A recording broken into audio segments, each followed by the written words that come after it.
Halo pemirsa, apa kabar Anda? Senang sekali program Merajut Persatuan dan Kesatuan Bangsa kembali hadir menjumpai Anda tentunya dengan tema yang sangat menarik bersama saya Jeffrey Aldino dan dengan narasumber kami nanti yang akan membahas sesuatu hal yang menarik dan juga penting pemirsa. Kita akan melanjutkan perbincangan kita dari episode sebelumnya yaitu soal Omnibus Law yang sekarang ini masih menjadi satu permasalahan yang cukup diperbincangkan di masyarakat pemirsa.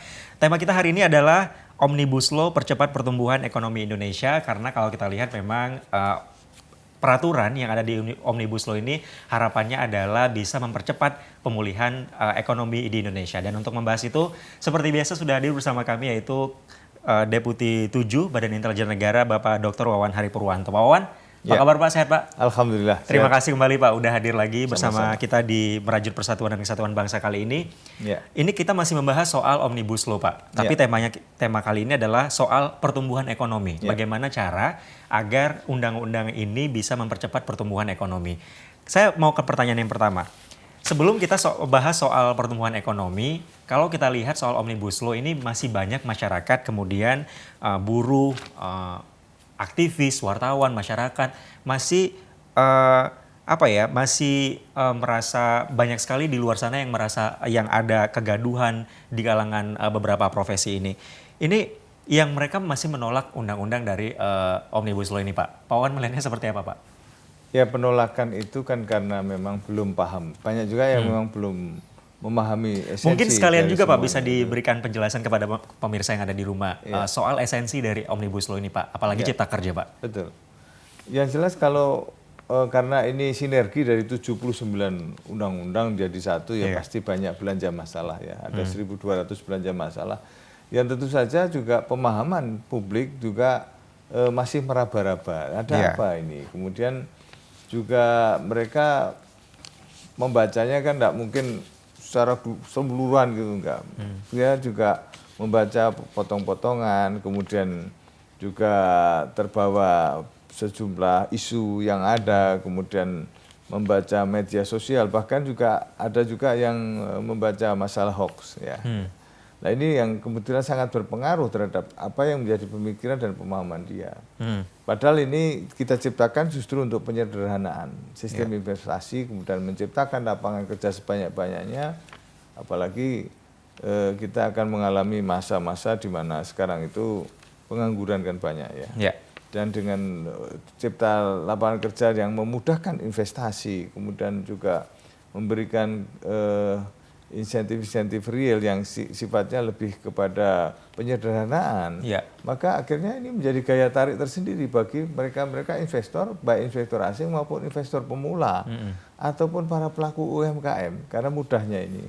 Dengan demikian maka kita mampu menyerap adik-adik kita tenaga kerja baru misalnya, yang baru lulus, kemudian bisa langsung kita serap, kemudian juga pemerataan di semua wilayah juga bisa kita ratakan, tidak hanya terpusat di Jawa saja atau di Jakarta, Jabodetabek saja, tapi ini justru bisa menyebar karena apa? Aturannya sama, kemudahannya sama, pola-pola perizinannya juga sederhana sekali dan tidak ada tumpang tindih. Nah kemarin kan tumpang tindih antara ada dualisme. Nah sehingga kalau misalnya ada demo, ada pemikiran yang itu wajar lah, biasa ya. Apalagi ini semua adalah ada suatu upaya untuk menyatukan visi, untuk menjadikan harmoni. Memang tidak semudah membalikkan tangan pada awalnya, tapi nanti setelah saudara-saudara kita ini paham betul mengenai apa yang menjadi esensi dan pemikiran kita, setelah juga diliterasi secara terus-menerus, maka insya Allah pemahaman itu akan menjadi bulat. Jadi harapannya adalah dengan Omnibus Law ini dibaca secara utuh Pak ya, apalagi Cipta Kerja ini. Tapi kemudian banyak juga pemirsa yang ada di rumah nih yang banyak yang belum terlalu banyak tahu soal Omnibus Law apalagi Cipta Kerja dan banyak sekali tudingan-tudingan negatif yang akhirnya diberikan kepada pemerintah dalam hal ini. Bagaimana pemerintah mengcounter soal ini Pak? Tudingan-tudingan yang negatif ini terkait Omnibus Law dan Cipta Kerja ini. Kita selalu mendekati lah mereka masyarakat dengan ormas, OKP, kemudian juga organisasi-organisasi politik, serta juga di tempat serikat-serikat pekerja, kemudian juga di para karyawan, baik swasta maupun juga karyawan misalnya dari luar yang sudah ada di sini, serta juga kepada mahasiswa, kemudian ormas ya. Nah itu semua intinya adalah bagaimana memberikan atau pemikiran, kesepahaman. Kemudian melalui diskusi-diskusi dengan mereka, tentu juga kita ingin tahu apa sih mindset mereka. Dari mindset inilah maka juga kita bisa luruskan sehingga yang tadinya terbelah menjadi banyak pemikiran akhirnya mengerucut. Kita juga ingin tahu kok apa isi hati mereka, di mana yang memberatkan, di mana yang dipandang sebagai pasal-pasal krusial yang oleh mereka dipandang ini merugikan. Kemudian kita melakukan satu harmonisasi. Dari semuanya itu kan kalau sudah ketemu ada satu pemikiran-pemikiran dan koreksi, pada akhirnya ini menjadi suatu masukan-masukan yang berharga. Itulah tapi sudah dilakukan belum Pak yang soal diskusi itu Pak? Kita lakukan terus-menerus. Itu gimana tanggapannya Pak? Memang ada yang pro, ada yang kontra, tapi rata-rata yang tadinya tidak paham menjadi paham. Mulai mengetahui sebenarnya esensi dari semuanya ini adalah adanya satu upaya harmonisasi, penyederhanaan, percepatan pertumbuhan ekonomi, penciptaan kawasan terpadu, dan juga tidak ada duplikasi tumpang tindih antara pusat dan daerah. Nah, ini menjawab pertanyaan berikutnya Pak, soal masyarakat yang kemudian kontra soal RUU yang satu ini. Nanti jangan dijawab dulu Kak, kita akan jeda dulu setelah yang satu ini pemirsa. Tetaplah bersama kami.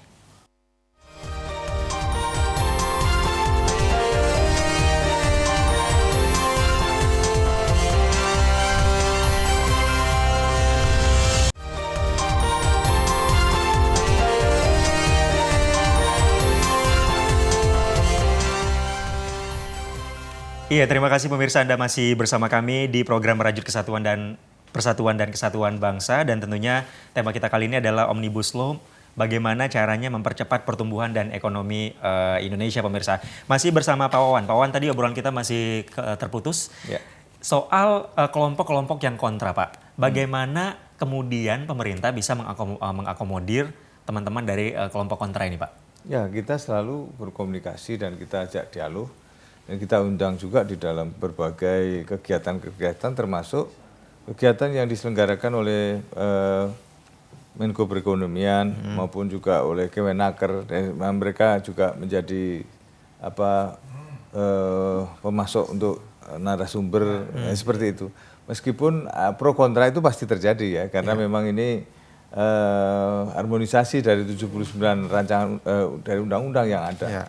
Oleh karenanya pemahaman seperti itu untuk bisa saling sinkron, saling ketemu, sehingga terjadi perdebatan-perdebatan dan masukan, dan kita ajak mereka juga memberi masukan. Memang kemarin ada juga yang walk out itu ya. Tapi sesudah mereka memberikan masukan, yang paling utama adalah pemikirannya sudah kita tampung, kemudian pada secara prinsip itu kita tetap upayakan untuk melakukan supaya perbedaan pandangan itu bisa mengerucut gitu pada suatu titik. Karena bagaimanapun juga masing-masing punya kepentingan yang berbeda. Itu hal yang biasa. Karena dari sisi misalnya dari sisi pengusaha tentu berbeda dengan kepentingan para pekerja atau buruh. Kemudian dari investor juga berbeda lagi, dan pemerintah sendiri, kemudian dari pajaknya sendiri, dari sisi pertanahan sendiri. Oleh karenanya, karena menyatukan banyak konsepsi dan pemikiran, wajar andai kata itu perlu waktu ya. Tapi dengan pertemuan yang intens tadi, pada prinsipnya kita ingin ada satu kesamaan pandang. Jadi pendekatannya pun secara berbeda Pak ya? Betul. Dengan buruh, kemudian dengan investor, dengan pengusaha dan lain-lain, pendekatannya berbeda. Pak Wawan, ini kalau kita lihat Presiden Joko Widodo dalam berbagai kesempatan selalu berulang kali mengatakan bahwa RUU Omnibus Law dan juga Cipta Kerja ini harapannya adalah bisa membuka ataupun mengakses lapangan kerja. Apakah memang harapannya seperti itu, dan rencananya ke depan seperti apa Pak dengan adanya RUU ini? Ya, dengan adanya kondisi yang sangat menarik, artinya investasi juga mudah. Kemudian penciptaan lapangan atau penyediaan tanah juga mudah, pajak tidak berbelit, tidak ada duplikasi antara pusat dan daerah.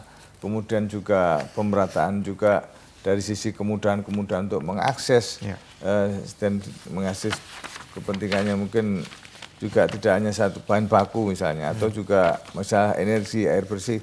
Kemudian kemudahan-kemudahan ini, maka akhirnya berbondong-bondonglah tuh investor asing kedatang. Seperti juga sejumlah negara kayak Cina sekarang mau juga masuk ke kita punya kawasan-kawasan ekonomi yang terstruktur kayak di Jawa Tengah, di Batang misalnya. Hal seperti itu adalah bagaimana setelah mereka masuk ke sini otomatis butuh karyawan, butuh pekerja, butuh pegawai yang notabene dalam kondisi apalagi di tengah COVID yang sekarang banyak PHK, ini akan memudahkan mereka untuk mendapatkan pekerja-pekerja dengan harga yang tentu terjangkau, karena kemudahan-kemudahan tadi juga pada sisi yang menguntungkan kedua belah pihak.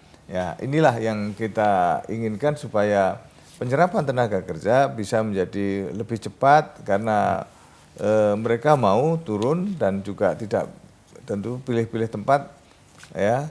Artinya begini, di provinsi manapun karena ini sama, aturan mainnya sama, maka itu juga tidak lantas menjadikan ketimpangan. Misalnya satu wilayah banyak investasi, sementara wilayah lain kosong investasi karena tadinya, ya, dulu kan ini perbedaan. Di sini upahnya mungkin rendah, di sana tinggi sehingga orang pindah. Nah sekarang ini diatur sedemikian rupa sehingga ketimpangan itu tidak terlalu mencolok, sehingga bebannya sama dan merata, sehingga akhirnya di seluruh wilayah Indonesia bisa orang berinvestasi sehingga tidak tertumpuk pada Pulau Jawa misalnya, tapi bisa persebarannya bisa dirasakan sehingga pertumbuhan itu bisa muncul di semua wilayah.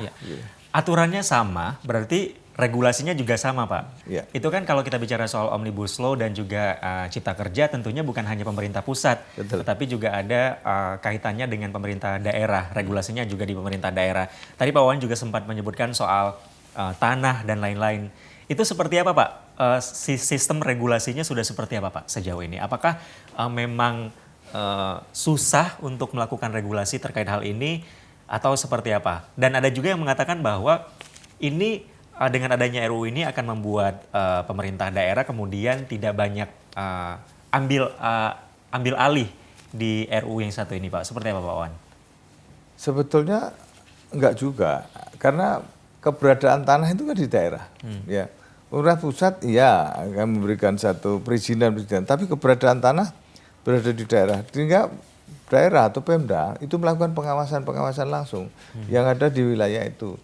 Misalnya tata ruang, ya dia kan yang tahu. Nah itu, jadi kalau misalnya ini nggak sesuai dengan tata ruang peruntukannya, maka dia juga punya kewenangan untuk menolak. Nah, tapi memang kita tidak ingin ada penarikan double gitu, sehingga kalau di pusat sudah narik bahwa kemudian di dati satu narik, nah, akhirnya orang kan lari karena ada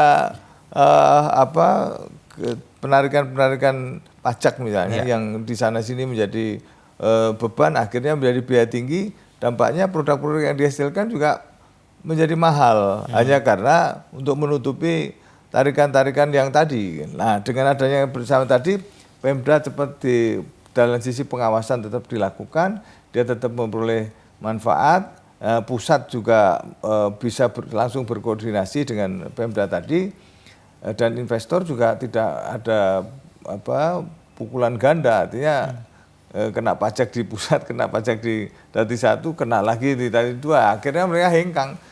Kemunculan hengkang itu kan karena salah satunya memang merasa terlalu berat sehingga banyak pungutan-pungutan seperti itu. Nah, itu bagaimana tuh Pak cara menyederhanakan regulasinya itu, karena nanti gimana ya, tidak akan harmonis hubungan pusat dan daerah, Pak. Gimana tuh Pak Wawan? Akhirnya nanti semuanya kan untuk perizinan kan dari pusat, tapi di daerah tetap dari sisi pengawasan.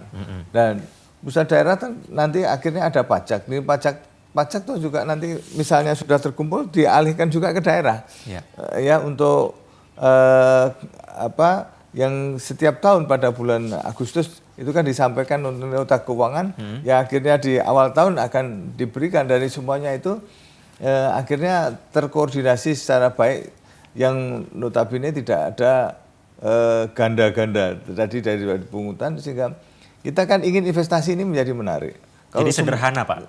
Sederhana, karena memang cukup sekian waktu, cukup perizinan tidak berbelit, tidak tumpang tindih, sudah langsung go ahead gitu. Sementara pajak yang selama ini membebanikan pajak. Lalu pajaknya jelas cuma satu pajak misalnya dari pusat seperti itu, toh juga misalnya pajak masuk, terus nanti dialirkan untuk dana alokasi umum dan dana alokasi khusus yang juga diterima oleh masing-masing Pemda-Pemda itu. Jadi sama sebetulnya, tapi tidak ada pungutan double, tidak ada duplikasi atau tumpang tindih. Jadi satu aja Pak pungutannya Pak ya. Nah pemirsa, makin menarik obrolan kita di kali ini. Jangan kemana-mana, tetaplah bersama kami di Merajut Persatuan dan Kesatuan Bangsa.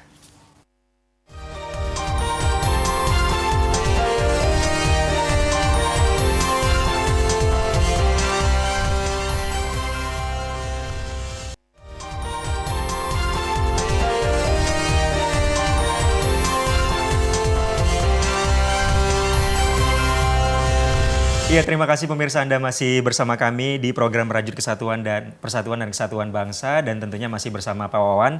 Dan tema kita hari ini adalah Omnibus Law Percepat Pertumbuhan Ekonomi Indonesia, pemirsa. Tadi kita sudah membahas soal regulasi di Omnibus Law dan juga Cipta Kerja, Pak.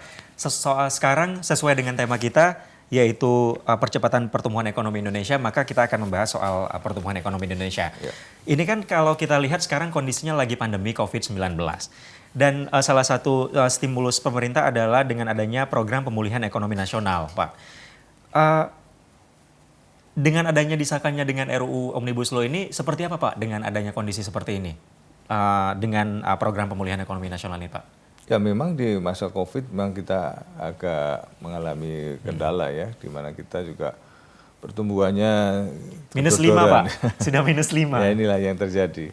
Dan banyak negara juga lebih parah ya. Singapura misalnya 41,2 minusnya, luar biasa.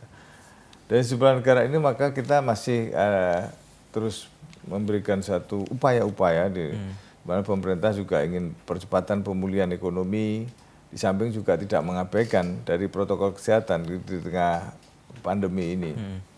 Oleh karenanya sinergitas dari keduanya tetap kita lakukan ya. Dan dengan percepatan pemulihan ekonomi maka tetap digenjot ya insentif real maupun juga upaya-upaya mana wilayah-wilayah yang tetap bisa bergerak, ekonomi tetap tumbuh meskipun tetap menjaga protokol kesehatan tadi, jaga jarak, physical distance, social distancing. Tetap ada restoran juga boleh buka tapi dengan cara tetap menjaga jarak, kemudian juga sentra-sentra industri boleh melakukan itu, bioskop juga boleh meskipun separuh, mal-mal buka, tapi dengan kapasitas yang separuh. Demikian juga pesawat, kendaraan-kendaraan. Nah semuanya ini adalah upaya supaya tumbuh dan geliat ekonomi. Kemudian daerah-daerah wisata juga sama, supaya ada seperti itu. Tapi tetap jaga ini seperti itu. Dan Badan Intelijen Negara tetap aktif melakukan rapid test. Kemudian swab juga dilakukan ke berbagai wilayah di Indonesia, khususnya daerah merah, apalagi daerah-daerah hitam. Nah ini yang adalah upaya-upaya kita. Ekonomi tetap tumbuh, tetap jalan, insentif real tetap jalan, bahkan APBN sekarang banyak mengerucut ke arah menggenjot supaya ekonomi tetap menggeliat, kemudian kita juga menyiapkan tempat-tempat ekonomi terstruktur yang juga menampung dari investor-investor dari luar misalnya masuk. Jadi semuanya ini beriring antara bagaimana masalah kesehatan tadi terkait dengan COVID-19 dengan upaya juga percepatan supaya pemulihan dari ekonomi nasional itu bisa tetap bergulir meskipun tidak secepat kondisi normal, karena namanya new normal itu kan kondisi di mana belum sepenuhnya normal, tapi normal dengan memperhatikan kondisi baru. Begitu. Jadi harus tetap sehat, tetapi pertumbuhan ekonomi juga harus tetap tumbuh, Pak ya. Nah, Pak Wawan, ini kan kita sudah di segmen terakhir. Saya pengen menegaskan ataupun menanyakan lebih secara, mungkin Pak Wawan bisa menjelaskan ke pemirsa yang ada di rumah ini soal rancangan undang-undang RUU dan juga Omnibus Law ini, bagaimana caranya agar RUU yang satu ini bisa diterima di masyarakat, Pak? Karena kalau kita lihat memang sekarang ini masih banyak juga, Pak, yang kontra terkait dengan soal undang-undang ini. Apalagi soal cipta kerja, Pak. Betul. Mungkin Pak Wan bisa memberikan pencerahan ya pemirsa yang ada di rumah. Kami selalu membuka dialog ya. Selama ini juga dengan radio, televisi, online. Semuanya kita bincang-bincang dengan mereka. Termasuk menampung segala aspirasi, pemikiran, serta keberatan ataupun juga keinginan-keinginan dari mereka, dari rakyat kita ini. Ini negeri kita kan negeri kita sendiri, kitalah yang mengatur. Karena kalau ada satu yang dirasakan memberatkan, sampaikan unek-unek itu secara terbuka sehingga bisa kita tampung, tidak lanjuti, minimal ada suatu titik temu untuk win-win solution. Tapi tetap kita juga ingin lantas ini tidak lantas mandek begitu saja. Tapi andai kata nanti setelah ketok palu disahkannya undang-undang Omnibus ini, andai kata masih ada keberatan, ya dipersilakan untuk melakukan judicial review ya di Mahkamah Konstitusi, dan itu menjadi hak dari setiap warga negara. Dan mari kita sikapi dengan kritis, apalagi nantinya juga ada uji publik di minimal di 5 kota besar di Indonesia. Dan disitulah uji publik nanti berbagai pihak. Di mana saja itu, Pak? Yang produk 5 kota besar rata-rata di Jawa, kemudian juga di Sumatera, di Bali, di Kalimantan, minimal itu 5 kota besar. Nah di sana nanti masyarakat bisa hadir juga di situ untuk menyampaikan hal-hal sikap kritis mengenai pasal-pasal mana yang masih menjadikan ganjalan. Disitulah maka diurai. Dan seperti saya bilang tadi, andai kata toh misalnya setelah ketok palu masih ada sesuatu yang mengganjal, dipersilakan untuk judicial review. Dan ini menjadi hak dari setiap warga negara untuk melakukannya. Yang jelas kita tidak ada negara ingin menyengsarakan rakyatnya, itu tidak ada. Justru kita ingin supaya percepatan proses pertumbuhan ekonomi itu terjadi, sehingga recovery pasca COVID itu bisa lebih cepat, hingga kita jangan sampai pertumbuhannya minus. Nah itulah maka perlu kebersamaan, dan ini semua diliterasi terus kepada publik sehingga penerimaan publik bisa terjadi suatu sinkronisasi yang baik. Baik. Jadi harapannya adalah dengan adanya undang-undang ini, RUU Omnibus Law ini bisa mempercepat pertumbuhan pemulihan ekonomi di Indonesia ya Pak ya. Pak Wan, terima kasih sudah datang, sudah hadir bersama kami di Merajut Persatuan dan Kesatuan Bangsa hari ini. Dan juga pemirsa, terima kasih untuk Anda yang sudah menyaksikan program kami kali ini. Jangan lupa Anda juga bisa follow Instagram dan juga Twitter di binofficial_ri, kemudian di Facebook juga binofficial.ri, dan juga Anda bisa mengunjungi websitenya di bin.go.id pemirsa. Dan akhirnya saya Jeffrey Aldino, stay safe, stay healthy. Terima kasih, sampai jumpa.